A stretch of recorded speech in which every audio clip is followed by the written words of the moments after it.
دا جهان چې پیدا شوی چا یو لوی حکمت جوړ کړی. دا مرغان د څه نه جوړ شو، حیوانان د څه نه جوړ شو، چا دا ځمکې جوړې کړي او چا دا خاورې خورې کړي. مخلوقات چې تیار شوي دا ذرات څنګه را جوړ شو، دا اسمان د کومې راغی، دا باران د کومې راغی.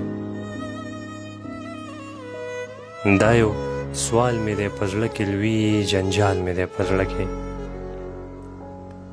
هم انسان یو معجزه ده، ښه د کرشمه د اندامونو مجموعه ده، خو په ځان کې مسله ده. ښه ده دا منمه دغه هر څه قبلومه چې د خدای ډېر لوی طاقت دی، لاس کې واړه سلطنت دی.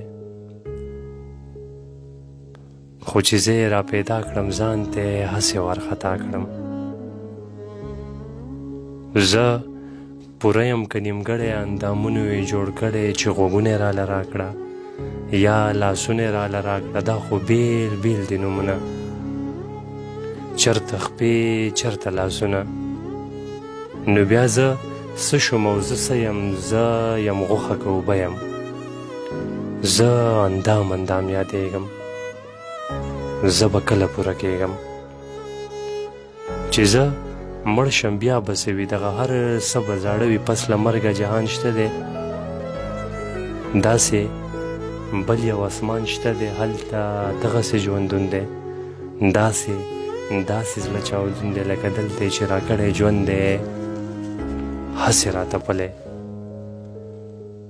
دا زما خوښه خو نه شوه، دا زما رضا پسه شوه چې زه پیدا کولم یا یې زه پناه کولم. نو په ما کې دا بل څوک دی چې د ځانه راته خوږ دی. دا مې روح که دا مې ځان دی، زه په ده کې بندیوان یم که دی ما کې بندیوان دی. په خپل ځان کې یم موتر، د خپل ځان سره په شر. بدې ولم په تقدیر، څه په ځان څه په ضمیر. په دنیا یې کړم پیدا، کړم یې چاته ورپشه، په ښو بدو یې را ایثار کړم، د عمل یې ذمه وار کړم. خپله خېټه مې دوزخ شو، دا جهان راته برزخ شو. حسابونه به ورکومه، زه به هر څه تسلیمومه. د احبابو په تړون کې، د رشتو په زړه چاودون کې، د ماتم ساز به غږیږي، دغه هر څه به غونډیږي. کائنات ولې پیدا شوه، ولې بیا پناه شوه، دا د څو ورځو ژوندون څه بې ځایه زړه چاودون.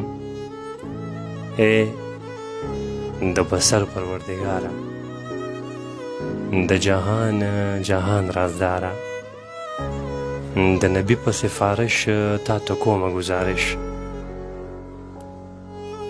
بس معصوم می د ګناه که ماشومتوب راله بیا راکه، راله راکه عفو خدایه، را نصیب که نفع خدایه.